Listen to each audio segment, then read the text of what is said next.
Shalom, selamat datang di Ruang Sabda. Di tengah kesibukan kita, marilah kita meluangkan waktu sejenak untuk merenungkan firman Tuhan. Selamat mendengarkan, meresapi, dan mengimani. Bapak, Ibu, Saudara yang terkasih, renungan kita pada hari ini saya beri judul Mungkin Iya, Mungkin Tidak. Maybe yes, maybe no. Sebagai dasar renungan hari ini akan saya bacakan dari 1 Petrus 5 ayat yang ke-7 sampai dengan ayat yang ke-9. Demikianlah firman Tuhan.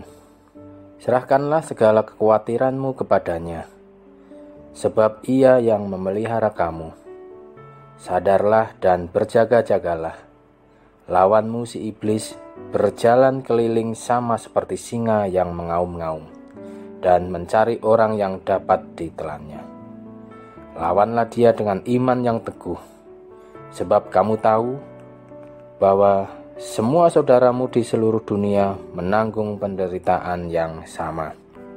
Bapak, Ibu, Saudara yang terkasih, ada sebuah cerita pada zaman dulu di sebuah desa tinggallah seorang kakek tua yang terkenal sangat bijaksana.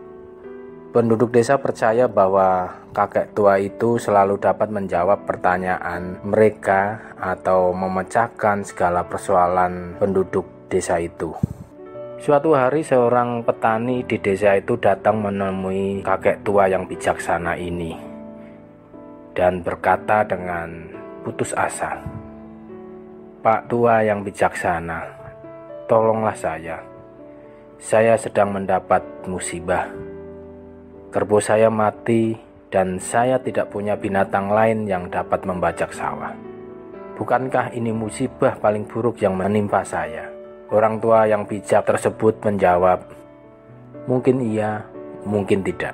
Sang petani itu heran dan bingung, tetapi tidak berkomentar apapun. Lalu petani itu pun kembali ke desa dan menceritakan kepada tetangganya bahwa orang tua yang bijak itu kini sudah menjadi gila.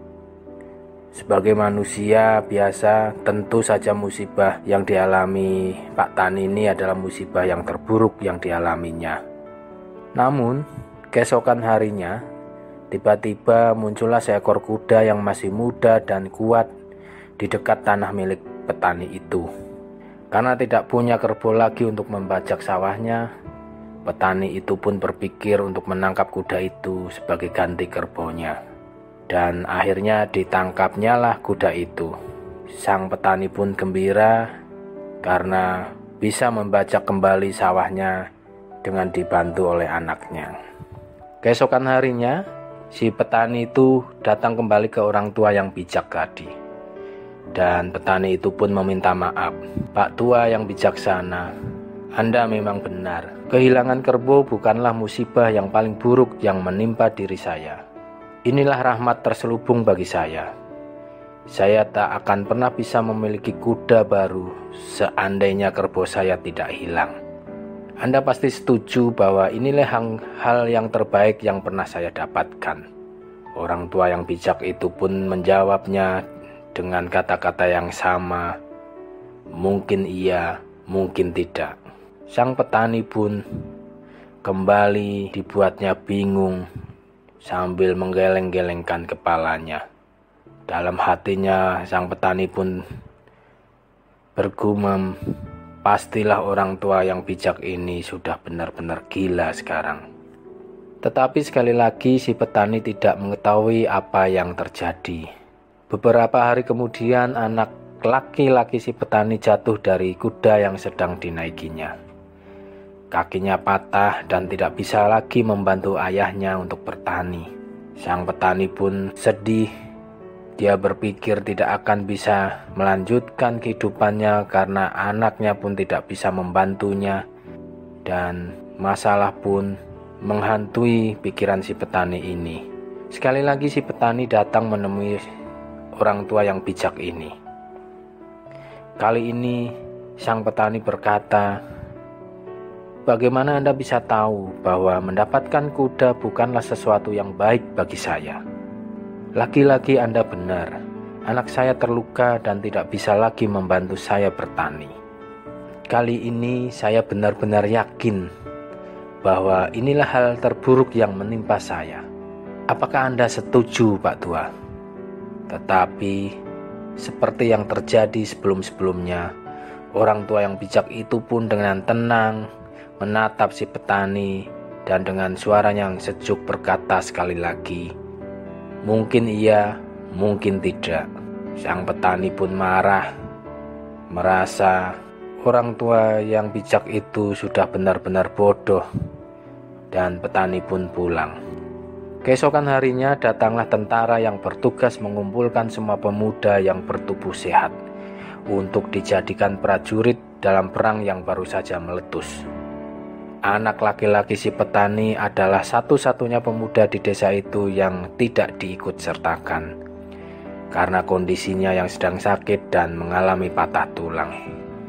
Anak laki-laki si petani pun tetap hidup, sementara pemuda lain yang ikut dalam perang kemungkinan besar akan mati dalam peperangan. Pelajaran yang bisa kita cerna, bisa kita tangkap dari sebuah cerita di atas adalah serahkanlah segala perkara dalam tangan Tuhan dan percayalah, pasti Tuhan akan memberikan apa yang kita butuhkan. Asal kita hidup, jangan menyimpang ke kiri atau ke kanan dari jalan Tuhan, dan bersyukurlah atas segala hal, baik yang buruk maupun yang baik. Sebab Tuhan tahu yang terbaik untuk kita. Mintalah pada Tuhan untuk senantiasa memberi kekuatan di dalam kita menghadapi segala macam perkara di dalam kehidupan ini. Bersandarlah senantiasa kepadanya, mohon tuntunan dan bimbingan pada Tuhan. Sekali lagi, serahkanlah segala kekhawatiranmu kepadanya, sebab Ia yang memelihara kamu. Amin. Terima kasih untuk kebersamaan kita pada hari ini. Kiranya kita dapat mengimani firman Tuhan di dalam kehidupan kita. Sampai jumpa di ruang sabda berikutnya. Dengar, resapi, imani. Tuhan memberkati.